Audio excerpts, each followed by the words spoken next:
Apa itu salep kaki diabetik? Infeksi kaki diabetik didefinisikan sebagai invasi dan multiplikasi organisme patogen yang menginduksi respon inflamasi diikuti kerusakan jaringan lunak atau tulang distal malleolus kaki penderita diabetes. Ulkus diabetik adalah salah satu komplikasi paling umum dari pasien diabetes mellitus yang tidak terkontrol dengan baik.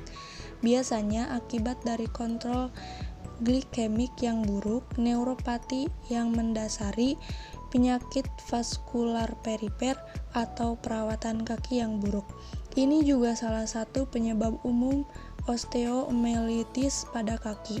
Ulkus ini biasanya berada di area kaki yang mengalami trauma berulang dan sensasi tekanan. Penanganan dan pengobatan.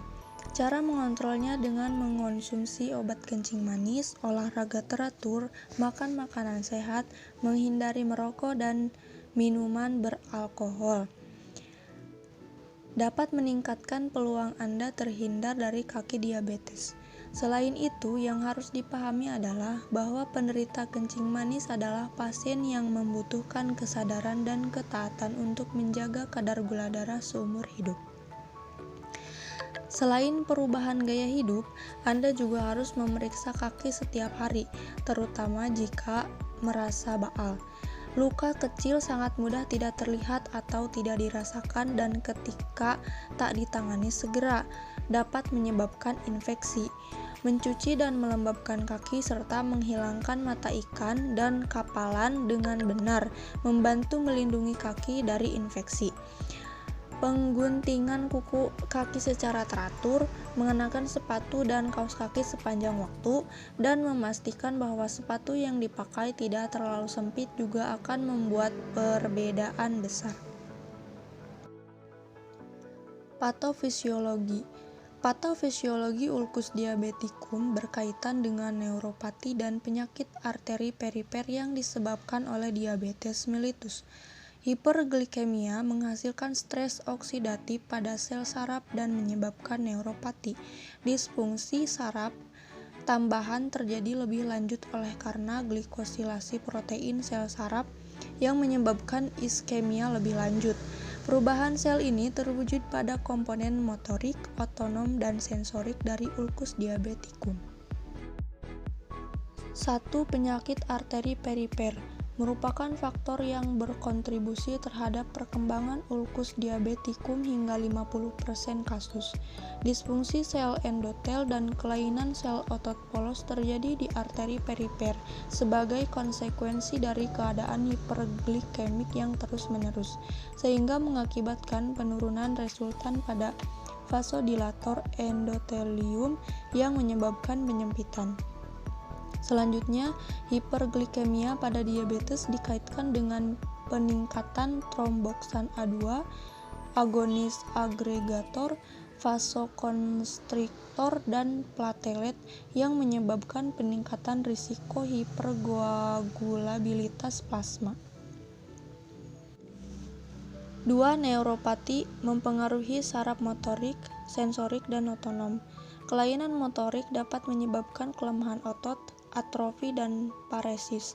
Kemudian kelainan sensoris mempengaruhi daya sensasi nyeri, tekanan, dan panas.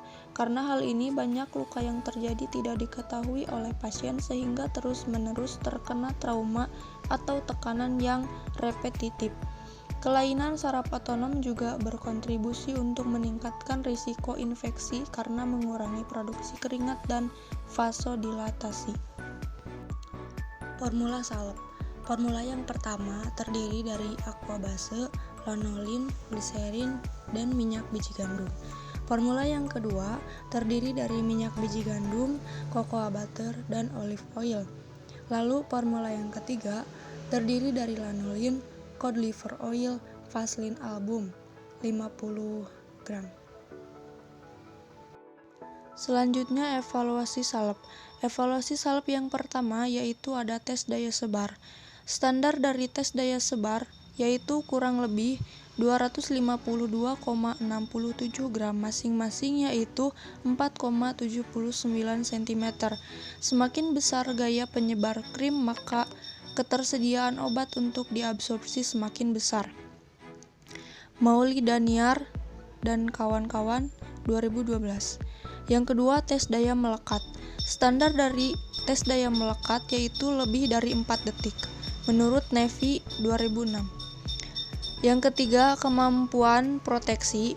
Standar dari kemampuan proteksi yaitu mampu memberikan proteksi terhadap semua pengaruh luar yang ditandai dengan tidak munculnya noda merah pada kertas saring. Anonim 2011. Evaluasi salep yang pertama yaitu tes daya sebar. Langkah-langkahnya, yang pertama, timbanglah 0,5 gram salep, letakkan di tengah alat atau kaca bulat. Yang kedua, timbanglah dahulu kaca penutup, letakkan kaca tersebut di atas massa salep dan biarkan selama 1 menit. Ukurlah berapa diameter salep yang menyebar dengan mengambil panjang rata-rata dari beberapa sisi. Tambahkan 50 gram beban tambahan, diamkan selama 1 menit dan catatlah diameter salep yang menyebar seperti sebelumnya. Teruskan penambahan 50 gram beban seperti sebelumnya hingga diameter salep tidak bertambah lagi. Gambar dalam grafik antara beban dan luas salep yang menyebar. Ulangi masing-masing 3 kali untuk tiap salep yang diperiksa. Yang kedua, tes daya melekat. Langkah-langkahnya yaitu letakkan salep secukupnya di atas objek gelas yang telah ditentukan luasnya. Letakkan objek gelas yang lain di atas salep tersebut. Tekanlah dengan beban 1 kilo selama 5 menit. Lalu pasanglah objek gelas pada alat uji. Lalu lepaskan beban seberat 80 gram dan catat waktunya hingga kedua objek gelas tersebut terlepas. Lalu ulangi sebanyak 3 kali dan lakukan pula pada formula salep yang lain. Yang ketiga, kemampuan proteksi. Langkah-langkahnya yaitu pertama, ambillah sepotong kertas saring dengan ukuran 10 x 10 cm. Basahilah dengan larutan phenolphthalein untuk indikator. Setelah itu kertas dikeringkan. Lalu olesi kertas tersebut dengan salep yang akan dicoba pada salah satu muka, seperti lazimnya orang menggunakan salep. Selanjutnya, sementara itu pada kertas saring yang lain, buatlah satu area dengan ukuran 3 x 3 cm dengan parafin padat yang dilelehkan. Setelah kering atau dinginkan, didapatkan area yang dibasahi dengan parafin padat. Tempelkan kertas tersebut di atas kertas sebelumnya, lalu teteskan area ini dengan larutan KOH 0,1 N. Lihatlah sebelah kertas yang dibasahi dengan larutan phenolphthalein pada waktu 15, 30, 60 detik, 3 dan 5 menit. Apakah ada noda merah pada kertas tersebut? Bila tidak ada noda, berarti salep dapat memberikan proteksi terhadap cairan atau larutan KOH. Lakukan percobaan pada salep yang lain. Apa itu krim ulcus decubitus? Pengertian ulcus decubitus, yang juga dikenal dengan istilah bed sore atau pressure ulcer, merupakan kondisi di mana terjadi cedera pada kulit dan jaringan di bawah kulit akibat tekanan yang berlebihan pada kulit. Ulcus decubitus paling sering terjadi pada kulit yang melapisi area bertulang pada tubuh seperti tumit, pergelangan kaki, pinggul, dan bokong. Penanganan dan pengobatan ulcus decubitus biasanya melibatkan upaya mengurangi tekanan pada bagian tubuh yang terlibat, merawat luka, mengatasi rasa nyeri, mencegah terjadinya infeksi, dan menjaga asupan nutrisi yang baik. Patofisiologi dari ulcus decubitus atau pressure injury merupakan sebuah proses kompleks yang dapat disebabkan oleh berbagai macam faktor. Namun 5 faktor utama yang dapat menyebabkan hal ini adalah tekanan, gesekan, gaya geser, kelembaban, dan nutrisi.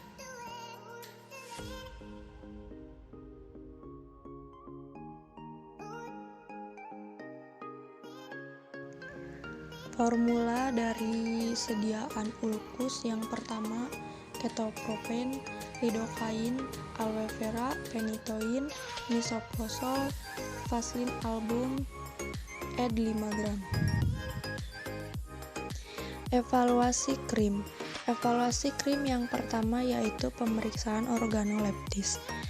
Menurut Departemen Kesehatan RI 1995, standarnya itu warna putih dengan tekstur lengket. Yang kedua, pemeriksaan homogenitas. Menurut Charter 1975, standar dari homogenitas yaitu homogen, tidak ada partikel kasar. Yang ketiga, pemeriksaan pH. Standar dari pemeriksaan pH yaitu 4 sampai 6,5. Yang keempat, pemeriksaan stabilitas fisik sediaan krim. Menurut Martin et al. 1993, standar dari pemeriksaan stabilitas fisik sediaan krim yaitu baik tidak terjadi pemisahan fase. Yang kelima, pemeriksaan daya tercuci. Standarnya yaitu volume air tidak lebih dari 250 ml. Menurut Jelinek 1970. Uji daya menyebar yaitu dengan standar kurang lebih 252,67 gram masing-masing yaitu 4,79 cm. Semakin besar gaya menyebar krim, maka ketersediaan obat untuk diabsorpsi semakin besar. Menurut Mauli Daniar dan kawan-kawan tahun 2012. Evaluasi sediaan krim. Yang pertama, pemeriksaan organoleptik meliputi penampilan, warna, dan bau yang dilakukan secara visual. Yang kedua, pemeriksaan homogenitas. Langkah-langkahnya yaitu sebagai berikut. Yang pertama, 0,1 gram sediaan dioleskan pada sekeping kaca yang transparan, lalu harus menunjukkan susunan yang homogen dan tidak boleh terlihat adanya bintik-bintik partikel. Yang ketiga, pemeriksaan pH, yaitu pemeriksaan pH dilakukan dengan menggunakan pH meter. Yang keempat, pemeriksaan stabilitas fisik sediaan krim.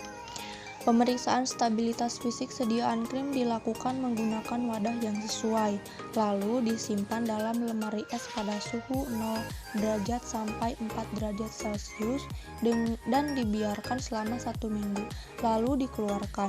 Setelah itu diamati apakah terjadi pemisahan atau tidak. Sediaan krim yang tidak menunjukkan pemisahan dinilai sebagai sediaan yang stabil. Yang kelima, pemeriksaan daya tercuci krim. Sediaan ditimbang sebanyak 1 gram, dioleskan pada telapak tangan, kemudian dicuci dengan sejumlah volume air sambil membilas tangan. Dilewatkan dari buret dengan perlahan-lahan, diamati secara visual sampai tidak ada sisa krim yang tersisa pada telapak tangan, lalu dicatat volume air yang terpakai. Yang selanjutnya, uji daya sebar. Sediaan sebanyak 0,5 gram diletakkan dengan hati-hati di atas kertas grafik yang dilapisi kaca transparan. Sediaan dibiarkan 15 detik. Hitung luas daerah yang diberikan oleh sediaan, kemudian ditutup lagi dengan lempengan kaca diberi beban tertentu, biasanya 5 gram sampai 30 gram, dan dibiarkan selama 60 detik. Kemudian dihitung luas yang diberikan oleh sediaan.